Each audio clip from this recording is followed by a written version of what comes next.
everyone, and welcome to the Burgess podcast, the show where we are opening up conversations about life at sea, discussing hot topics within the industry, as well as offering mental health support and promoting well-being for crew.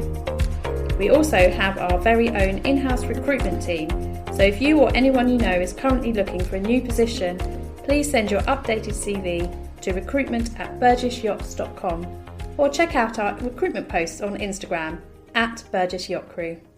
This week we have been running one of our crew awareness weeks, this time our focus being on anger management. Now, anger is an emotion that can affect us all at some points in our lives and is perfectly normal, but when it's expressed in a harmful or aggressive way, it can become problematic, especially when working in a close environment. So it's important that we understand the reasons for our anger and learn how to manage it. And to help us understand how we do this, we are really thrilled to welcome back Counselling Psychologist Gary Napier. In our chat, we explore the nature of anger, identify common triggers, and discuss effective strategies for managing our emotions. Hi Gary, welcome back. You joined us for International Men's Day, where you talked about the wonderful work that you did for men's mental health and Bro Talk. And today we're talking about anger management and the training that you do to help people manage their feelings. Why did you decide to focus on this area? Good question, Lorena. Mainly because it was an area of my life that I struggled with for a very long time. I wasn't fully aware that I struggled with anger, particularly to the depth, not until I received therapy years later. But looking back, I was, even at school, I got into fights a lot. I was argumentative at home. So why I don't think I had an anger issue, I do not know. But I guess a lot of the time it was channeled during sports. So I love football. Football was my passion back then and still is now, but not to the same level.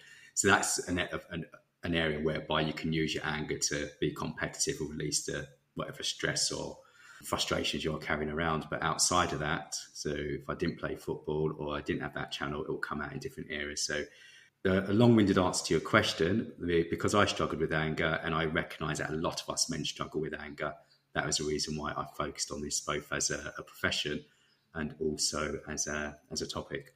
And is it fair to say that anger is something that we all struggle with?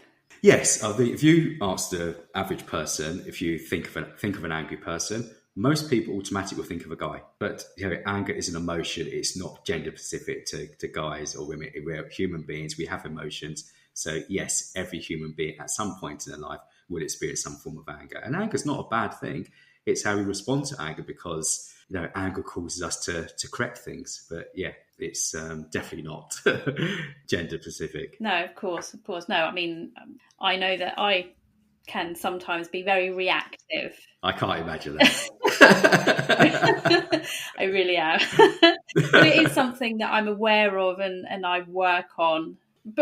And I know it's a word that a lot of people don't like, but I struggle to find a word that is as good as this to describe it. But what are the common triggers? What makes us angry? I would say generically that when someone's wronged us, so you think of if we've been injured or someone's disrespected us or caused harm to us or a family member or something we care about, then that's going to stir ill feelings within us. And those ill feelings, if not managed carefully, will then result in anger. And anger means, when we have those feelings, I need to do something about this. This is wrong. And that's why I said anger is a good thing, because if it's to correct a wrong, then it's right. But it's just how we then manage that anger. So the general triggers are, for example, if I stepped on your foot, I will apologise and you'd be like, okay, don't worry, Gary. If I do it again, you think Gary's really clumsy. If I do it a third time, you're thinking, right, you're really starting to annoy me now. And you can just see the levels of your emotions inside just keep increasing. And I've used a very simplistic illustration, but the principle remains the same. It's often with anger, it's a build-up. It's very rarely a strong outburst. We may see the outburst, but when we dig underneath, it's layers that's been there before, and we're now seeing the volcano erupt. So triggers, as coming back to the question, it's how we perceive, because it may not be a wrongdoing, but how we perceive some form of wrongdoing to us or something we care about or someone we care about.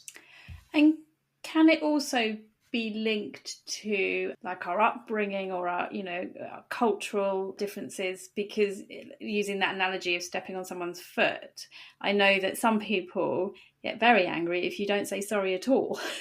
Yes. It's about how we think we should be treated? Yes, and that's a very potent question, because with that, repeating what you said, how we think we should be treated, that stands next to our self-worth, our self-value. And anger is often associated with how we see ourselves and then how we then view other people, perceive us.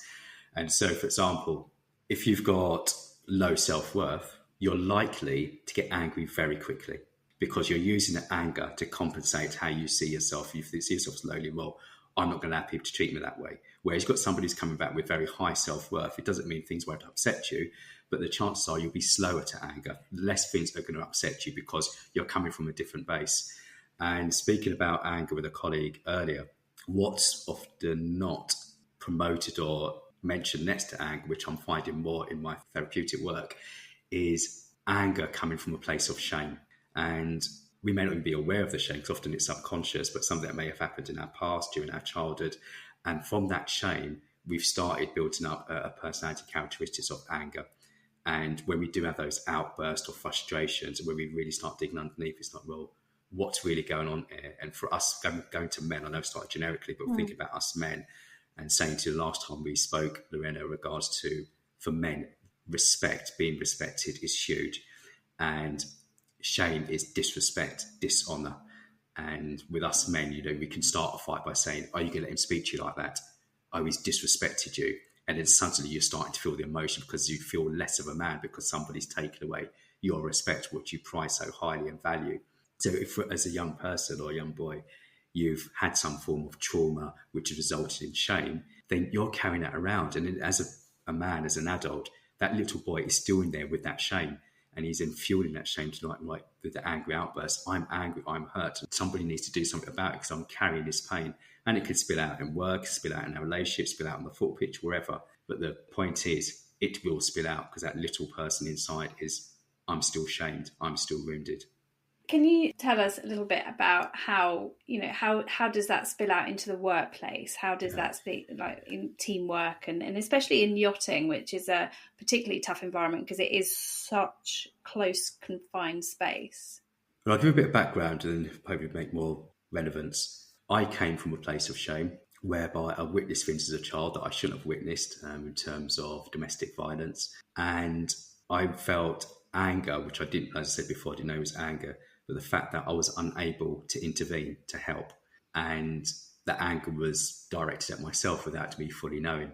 So then years later in the workplace, my background's in recruitment. I did very well. I was in supervisory, managerial positions, director positions throughout. But I can see now in retrospect that if things didn't go my way, I would exercise my authority in possibly an abusive way. I would want to make sure that I'm in control, because looking at that little boy, Gary Napier, I was in control. So subconsciously, I probably told myself, right, when I'm an adult, I'm never going to be out of control again. And that control may be, even if it means dominating other people or making sure they fall in line with me. So it was, well, I still look back and think, that was the dark side of me. There was many positive attributes, otherwise I would have been promoted. But I do look back now and I think, yes, I knew I was in a position of power, and there are probably decisions that I made that was coming from an abusive base, a shame base, that shame base, Gary, rather than a place of calm, peace. And so thinking about the yachting industry, none of us are protected from things that go wrong in the world, whether it's abuse or parents dying or divorce. Most of us experience some form of trauma without looking for trauma. And if that's not resolved, Lorena, then as adults, we take into the industry wherever we're working, and it's going to be no different for the yachting industry. And especially within those close, confined spaces, and men working with men where there's ego with ego, and you've got hierarchy, position of power, it's going to spill out. It really is. And I can imagine the structure there, because it's the owner, the captain, the crew. And you can imagine how frustrated crew members are, because they can't really fight back unless they want to lose their job and they need the money. But it's like, you're going back to that word, you're disrespecting me. And then they feel shame that they're allowing someone to disrespect them because they need the work. They want to fight back. And that could be going out on the drinks or drugs, or when they do go on land, have been abusive at home. We heard many stories when captains go back home, or crew members, they find it hard to adjust, and all the frustration they've carried, whether it's 1 month, 2 months, 3 months at sea, the home get it. So like, I'm glad dad's home or my husband's home. And then after the first flush came up, I can't wait for him to go back. And it's difficult. It really is, which I know you're aware of. And I guess already carrying that trauma, which we all carry, have, like you said, we've all suffered life events, carrying that trauma, and then in an environment where you're adding high pressure, irregular hours, cultural differences, cabin fever, does that all just build it up and escalate it? Well, short answer, yes. And you think about it, in any work environment, we're staying with the yacht industry, you feel safe and you feel at peace when you know your role, you know your position, and that's what you're there for, and you're accepting that role or position. And there's a certain amount of pressure, which I do believe we thrive on. But as soon as there becomes confusion whereby you're spoken to in a certain way, you're not sure of yourself, you're thinking about the inner critic inside of you, am I good enough as well? And you've got all these other factors away from home, day-to-day life. Yeah, it's an explosion waiting to happen. And really, I'm not saying it's not being addressed, it's not enough, because it's a unique industry. You're working with strangers, people you may not even get on with, and you're literally next to them for the next 2 or 3 months. And it's about communication. And then that's where your home life is coming in, because you've got to communicate with people at work generally, how you learn communication at home. And you may be respectful, you could be disrespectful. You could say, don't speak to me like that, and another person can turn a blind eye to it. So all those different elements that's going on. And with men as well, I'm not a woman, so I can't speak on behalf of women, but I know with men, it's after a certain while, the testosterone and everything else, it is going to spill out. And especially if I don't like you. And if you're thinking like your boss is speaking to you in a way, then you've got a colleague speaking to you in a way, I could take it out of my colleague because he's on the same level with me. And then we're both just using that frustration to hit at each other, but still none the happier afterwards. And what's the physical effects of holding on to this anger? Are there physical effects? Yes, well, without getting too technical, if you imagine that when we're angry, say, for example, we're driving and someone cuts us up. You can always tell the culture of an organisation by how people drive their cars. And city life is crazy. So if somebody cuts us up and we want to toot a horn or stick a finger or anything like that, and they continually wind us up, then the limbic system part of our brain, the emotional centre, the amygdala, that's when the adrenaline comes out and it's like ready for action. And when we're there, like almost ready for a fight, we're alert, I'm going to do you.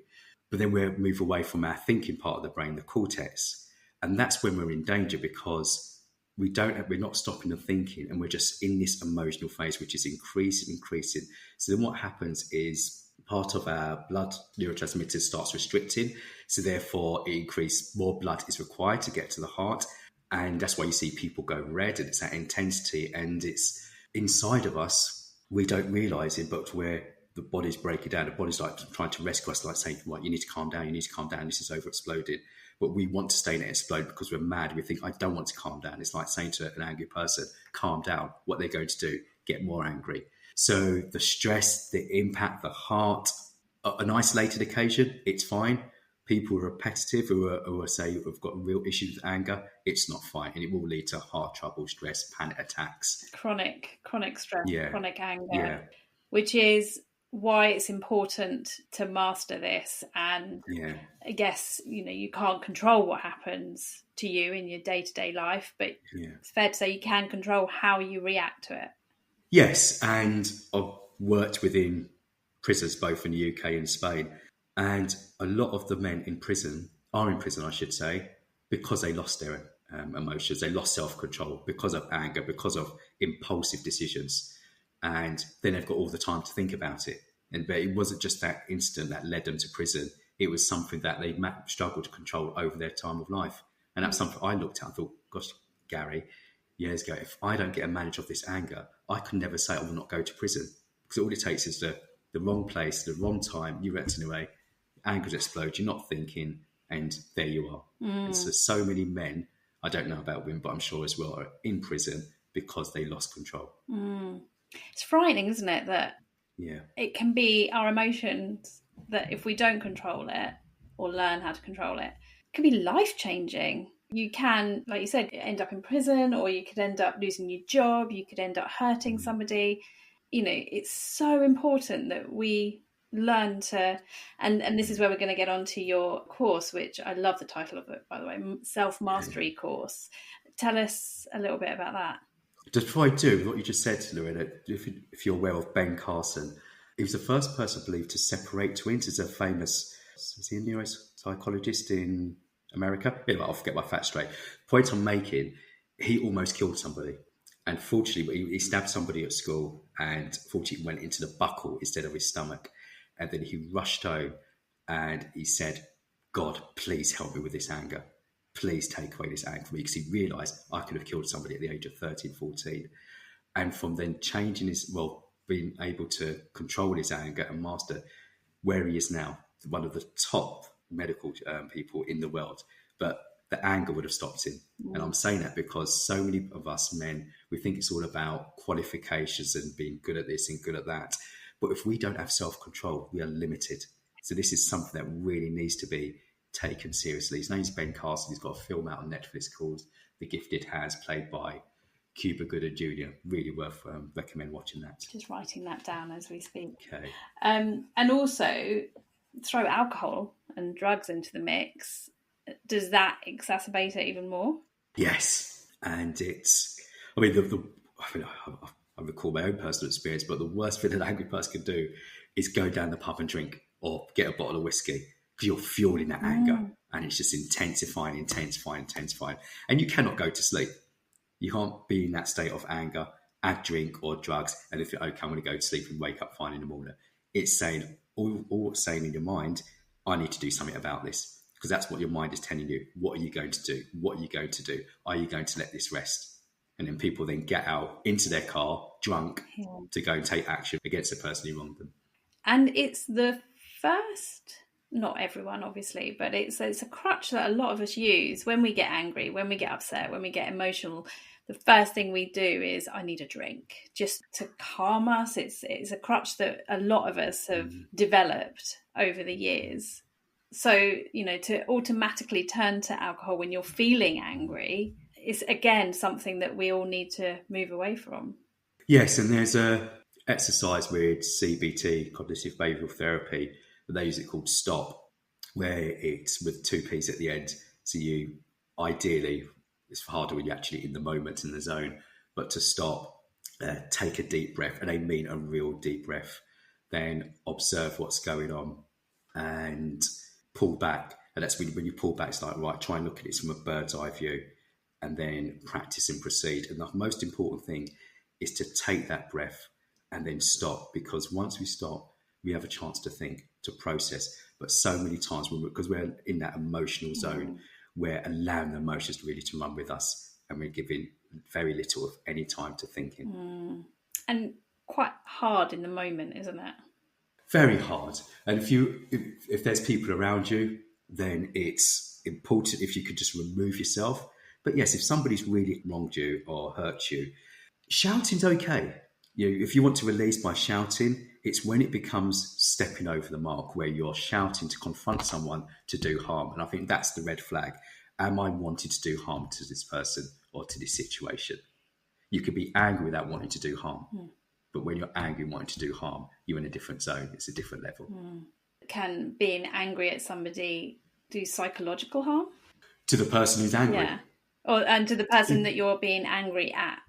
Because I think, being on board a very confined space, I sometimes, wonder whether when I have a reactive moment where I'm angry and I, may say something that I shouldn't, I can then walk away, I can go home, I can, go to my partner and say, I can't believe I said that, I feel awful, and we'll talk about it. But when you're in that confined space, you don't have that escape. So you almost have to live with that until one of you apologizes or you talk about it. Yes, it's so hard. It's like being in prison. I'm talking about the small space, how confined it is. And I know from my personal experience that intentionally and subconsciously, I did cause psychological harm through my anger, through my temper, because I'm not a big guy, but I knew I could be very intimidating. And I would use that intimidation sometimes. If I was angry, I wanted to cause harm to somebody.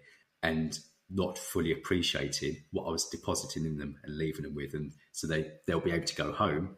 But what were they going home with? Thinking about the scars, the abuse that I've used through my words, and the negative effect, the psychological harm and damage it would have had on them. And we know that most psychological harm are through words, what we say about another human being or what that human being says about themselves. So going back to on the boat, and you're having that confrontation and you're on the receiving end, and what you do with it, as you said, you can't jump off, you can't go anywhere, and you're just there left with those thoughts. So for me, the way forward would be that there is a space, okay, not a physical space, but at least a telephone line or somewhere where you can just reach out. Okay, you may not have the signal at sea, but there does need to still be some form of space where somebody can go to, that even if they know they can't deal with it in a moment, they know, okay, on Friday I can speak to someone, or there's a space for that. But without a space, that's where I feel we feel really trapped, and that's where the psychological harm intensifies. There needs to be a safe space that, okay, I can take this there. Yeah. And what about, obviously we have a bullying and harassment policy on board our yachts. Anger and the lack of control of your anger, can that inadvertently create the bully? Can you have, somebody who has anger issues, hasn't learnt to master those anger issues, takes it out on everyone around them unintentionally, but it's just that conflict that they're carrying inside. And then there's complaints of bullying come through because they are inadvertently bullying everyone. Yeah, important word you used there, Lorraine, in regards to the conflict inside. And I'm not sure if you're old enough. Do you remember the Incredible Hulk? I do, yes. And I can't remember his name, but he was a completely normal person, and he would say to them, "Don't make me angry. You won't like me when I'm angry." And I think if we could present that, like just tell people, "Don't make me angry." Because even at school, I'm going slightly off track. If we know someone who gets angry easily, we'll provoke them to become angry. We're wind-up versions by nature. Yeah. Going back to the work context and who could be perceived as a bully, me with my psychologist, therapist hat on, I'm thinking that person's crying out for help. That person is crying out for it. Going back to your word, there's a conflict inside. That's how it's expressing, and it's coming across as intimidating and dangerous. But I see a little boy or a little girl in there thinking, I need help. I need help right now. I need help with a situation that I have not dealt with. Have you ever, when someone's gone mad and screaming and you've just hugged them, and then after a while they're just like, it just all comes out. And that's what, you probably won't do it in the workplace, but sometimes people just need a shoulder, a hug or whatever. So it's trying to discern what's really going on. And that's through talking. Absolutely. That's through talking. Absolutely. And is this where your self-mastery course comes in?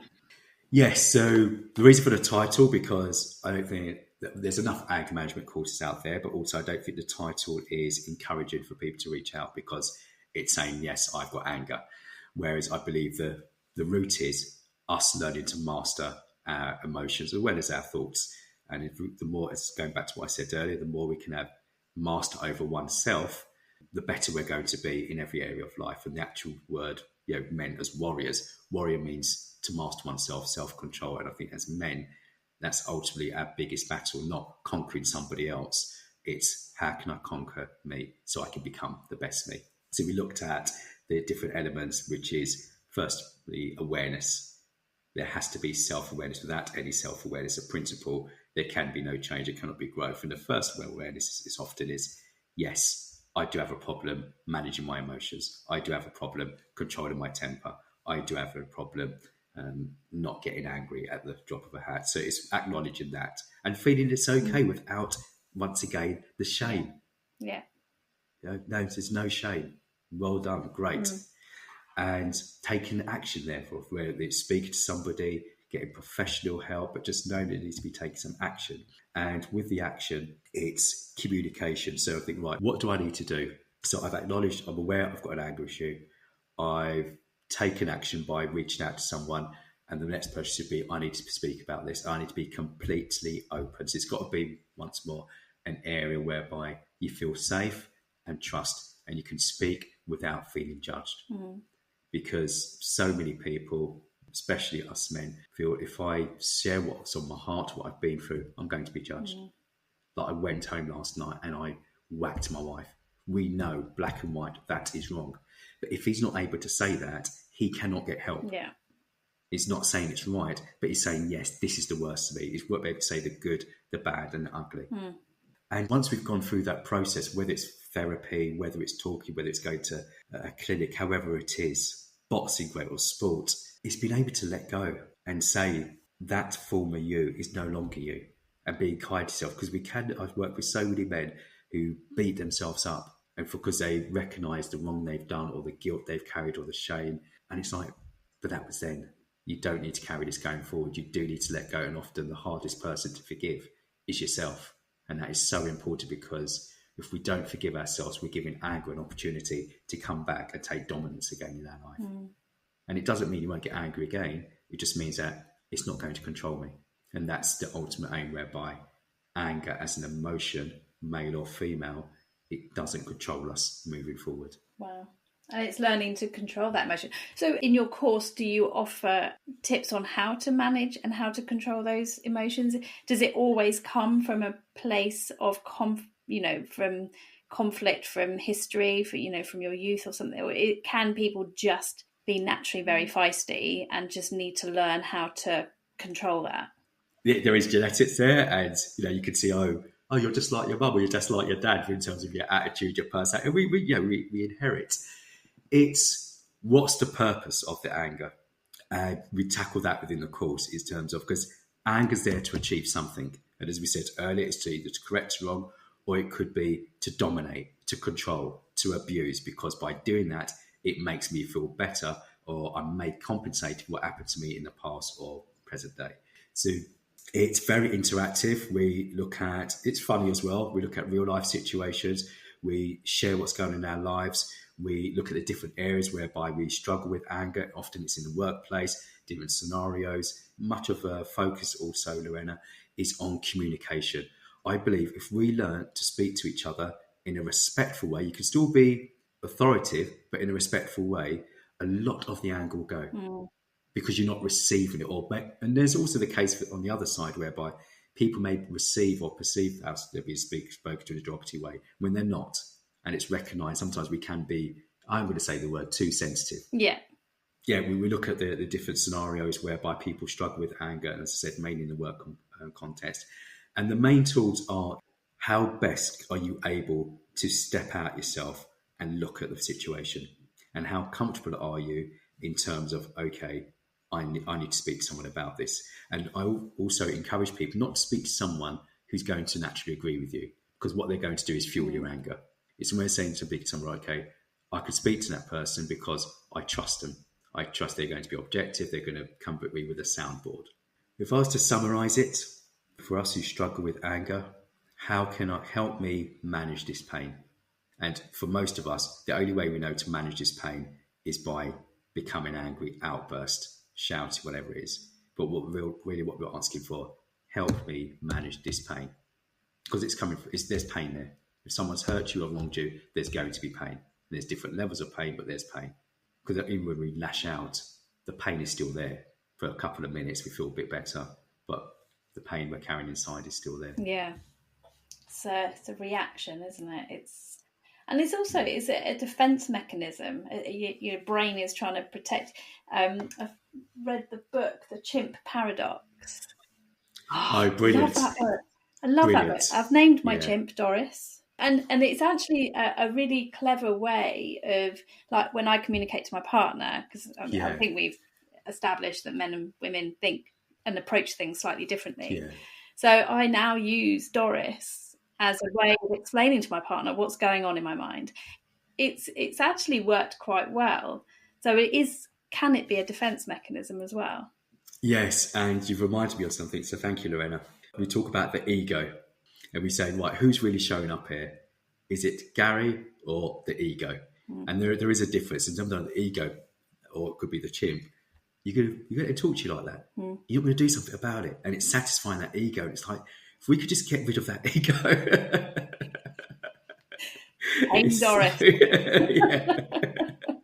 so destructive. It Yes, really is. it is. And sorry is such a powerful word in diffusing anger. If so, let's come from a place of sincerity. When somebody acknowledges, "I'm sorry, I wronged you in that way. I'm sorry, I shouldn't have." It just Yes, it's respect, it's tolerance, understanding that not everyone's out to get you.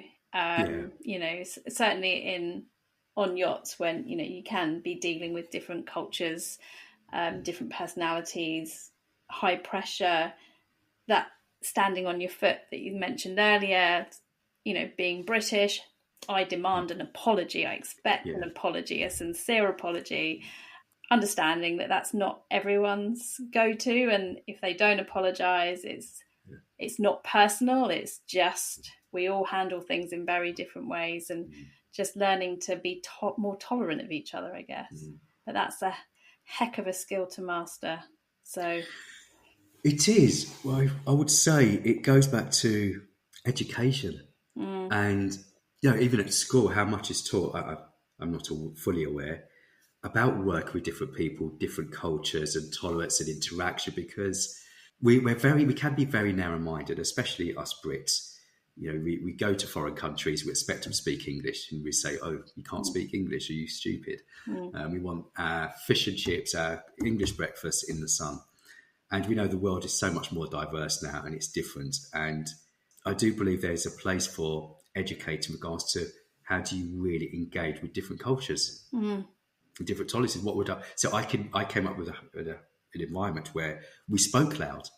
You may think we were arguing, but we weren't. It was just our culture. So when my wife, who's English, came to Ash, "Oh my gosh, what's going on?" It was like, no. And I know some other cultures, like the Italians or Spanish, it's just raised voice. If you don't raise your voice, you're not heard. yes, Whereas some English cultures or family homes, that would be an argument. You speak very quietly and slowly and deliberately. And it's just an appreciation. So I don't mind someone barking orders at me with respect. For another person, that would be tolerant. That now I've had to change my style because I know we're now in a culture whereby you speak softly to people, you put your arm around, whereas in a football, that wouldn't work for me. You have a go at me, right, you're getting it back. But once again, it's showing my anger in a constructive way. Yeah. So it's appreciation of people's different backgrounds and how do we work together. Yeah, no, definitely. A great message to end on. Thank you so much, Gary. That's a lot of useful information in there, and a lot of learning for us. And the course that you're doing sounds amazing. Is it an online course or is it at Palma? Both. So it's an online course, and we also run it in Palma, in a locale there. Okay. And how long is it? What's the duration? So the course is 6 weeks. 6 weeks. Okay. Yeah. And that's scientifically done, because for permanent change, 6 weeks. Okay. Yeah. Yeah. And is it for men only, or is it for... Of course it's for men only. No, I'm joking. No. People are going to think Gary's only for men. I'll have it out. Because I know a lot of your focus is about men's mental health and male anger. So I just wondered if it was women too. Yeah. Yes, most certainly. Okay, fabulous. I might be signing up soon then. Well, thanks again for your time, Gary. You're more than welcome. Thanks for inviting me.